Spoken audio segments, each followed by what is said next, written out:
Guys, when was the last time your office's budget ever went down?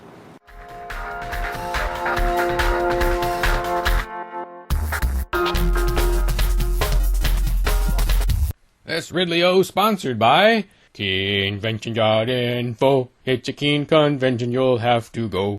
I'm Kristen Skoke from Wild Connections. We are a wilderness conservation organization concerned with the Upper Arkansas and South Platte watersheds. We knew that this RMP was coming, and we have done two and a half years of field work to inventory lands with wilderness characteristics. And we would advocate that the BLM manage that on large scales for wildlands conservation, habitat protection, restrictions, prohibitions on oil and gas, prohibitions on off-highway vehicle use. So I do have materials available. I can't hijack the BLM's meeting, but if anyone wants to talk to me, we submitted our inventory and 24 reports to BLM. We have them on our website, and be happy to guide you there. And thanks again for sponsoring this meeting.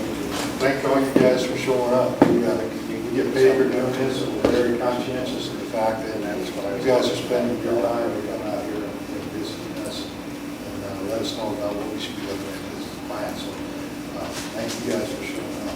To what extent does, I don't know, do little people like me even count in an event like this? To what extent is it more corporate interest and lobbies that count? Well, I guess that's one answer to my question. This is one of those questions that can be answered very accurately with silence.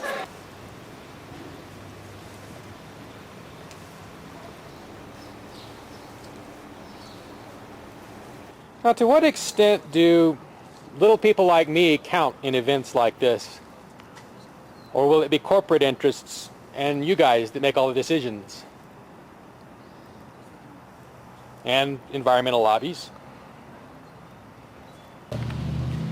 Correct me if I'm wrong, but my understanding is 90% of the ranches near the Bundy Ranch were driven out of business by you feds. Can you promise me that that won't happen here?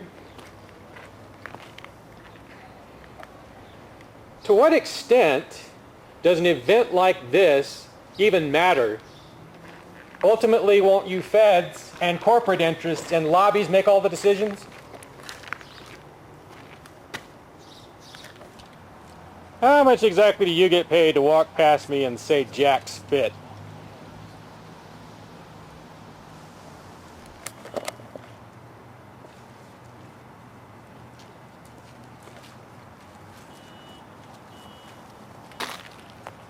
There must have been 15 bureaucrats at that thing. You guys really need 15 bureaucrats just to answer a few softball questions?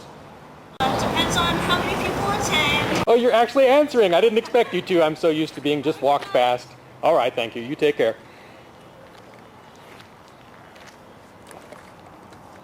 If I may ask, has your office's budget ever gone down?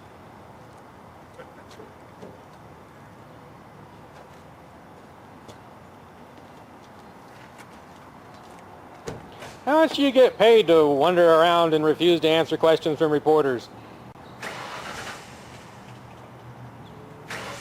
about how their tax money is being spent?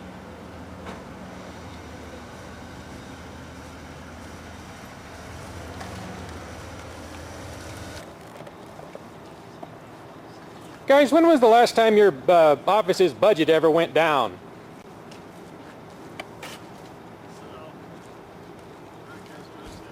This Ridley-O sponsored by Convention.info. It's a keen convention, you'll have to go. Only $50, held near the peak of leaf peeping season in a place that's fascinating even without its natural beauty. The purpose is to focus discussion on New Hampshire freedom activism. Convention.info. It's a keen convention, you'll have to go. Is speaking on the stage. Ukraine's most famous prisoner now released from jail, and you can hear the crowd shouting there. They've now grown silent once again to listen to her speak. She is President Yanukovych's arch enemy. Back in the 2010 presidential elections, she narrowly lost to President Yanukovych. Since then, she has spent the last 2.5 years in prison. She was accused of abusing her power whilst in office. Her supporters always argued it was a show trial, and you can hear her speaking now on the stage, people listening to what she has to say. I have to say, it hasn't been an overwhelmingly positive reaction. A lot of people here very suspicious of politicians, opposition politicians as well. I think that people support Yulia Tymoshenko, but maybe the better that the president should be other person. She actually was a part of the system, and that's why maybe a fresh face and a fresh person in politician would be a better choice than someone who was already there. Yeah, you see, she was in prison so many times, and now she's the hero. Maybe she will bring the nation to the new democracy. Yulia Tymoshenko has put a name in the ring to be the next president, but even as she was speaking to the crowds, some chose to walk away and not listen to what she has to say. Politics is never simple in Ukraine. Many here say they don't want to look back at the tool which more people are using, the more you see Israel supporters taking action on social media. But having said that, yes, there is a tendency to be apathetic. There is a tendency to not to be involved in the debate, something which don't benefit us. But it's I agree with your observation. Yes. Well, I had another question, but I'm going to ask something else first. So, Mr. Kaplan said people who are slandering Israel. And in your question, you said, yes, I hear more criticism. Is criticizing Israel and slandering it the same to you? No, it's not. So how come you chose criticizing? I chose my words usually, and therefore I decided to choose criticizing Israel. Okay, well, I'll go to my other question then. I can see up here about, you were saying a lot about, getting young people more engaged and more involved. And I can see totally how every country would want her own young people to be more involved in politics. We want them to go out to vote. We want them to care about our economics and education and security and so on. But you also talk about a lot reaching new audiences, and that terminology sounds to me very much like something that I would hear in a meeting, a marketing meeting in MTV, or maybe the Gap wants to reach new audiences.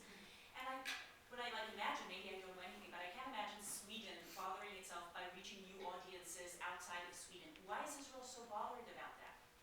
Why is that such a big issue? First, it's not a big issue. But public diplomacy, come back to it. But public diplomacy, it's, as you hear, it's public diplomacy, which means I'm someone who deals with public diplomacy. And this trend of public diplomacy, it's not a trend that only Israel is using. Also the United States. When you see the United States activity in different places in the world, the public diplomacy of the United States, you see that they want to reach different audiences and to bring their own perception about different things. And I don't see it as something negative. I also believe that young audiences are very intelligent. I believe that young audiences don't believe in propaganda. And I also don't believe in propaganda. So therefore, when I was talking about being relevant to young audiences, I wanted to bring my message to the young audiences. Why France is opening institutions of teaching French in different places in the world. Why the Goethe Institute is spreading all over the world. Why? Because every country wants to bring its culture, wants to bring its message, if you want, but its culture, it's even a better term, to different audiences. And this is exactly what we want to do as any other country. Especially if these audiences perceive Israel only through the media, which is covering only the conflict. So therefore, I can say, okay, it's not important for me. Let the people hear whatever they want to hear about Israel through the media channels. But I choose a different approach. I say, I want people to know more about Israel. And since I know that I have a good product and I want them to hear about the product, so that's why we're doing it. Yes, sir, right there. Thank you. I'm Ben Spalding. I'm a freshman in the Media Culture Communications program. And we've talked about the government in new media, and we've talked a bit about other bloggers and users in new media. Could you talk a bit about the relationship between the two? Do you want to talk about it? You could start, and I'll finish. We as a government, we refer to bloggers or to other leaders in new media exactly as we refer to journalists. Because at the end of the day, for me, as someone who deals with the media, for me, a person who can reach other people, someone who can leverage my message, this is someone which I would approach. And therefore, and I'm not talking only about today, I'm talking also about years in the past. For me, bloggers are not less important than journalists, first. And sometimes, bloggers are even more important because a blogger which is interested in a certain topic, if you're relevant for him, he will use your information as a source. Something which a journalist sometimes won't accept to do. So therefore, talking about bloggers, talking about people who have a lot of followers on Twitter or a lot of friends on Facebook, for me, they are the same, like journalists. No. I would like to respond to this, because I wonder if David is speaking. I guess he's speaking really for himself and not for Israel here, because Only in this case, no. Yeah, in this case, yes. I speak about the Israel policy. refuses to give press cards to bloggers, and this is an ongoing debate in Israeli between the press office and the bloggers community. I'm not very sure that there was a petition to the court even on that, and the government is yet to name one blogger which received a press card from Israel as opposed to thousands of journalists. So I carry a press card, but that's because of my work as a journalist, and as a blogger I don't enjoy the same rights. And covering events in the West Bank, it can lead to situations which are not only difficult professionally, but sometimes even plain dangerous. And the second point is a more general one, and it's something that, how should I put it, about the spirit of social media. You know, I got this rule on Facebook, I only confirm real people as friends. You know, all of a sudden you get a pub asking to be your friend. Or you get some shop or something. So I try to confirm real people. And what about liking brands' pages as opposed to confirming them? That's a bit different, but I hate it when a pub becomes get my this friend. profile and you ask me. So I don't want my government as my friend.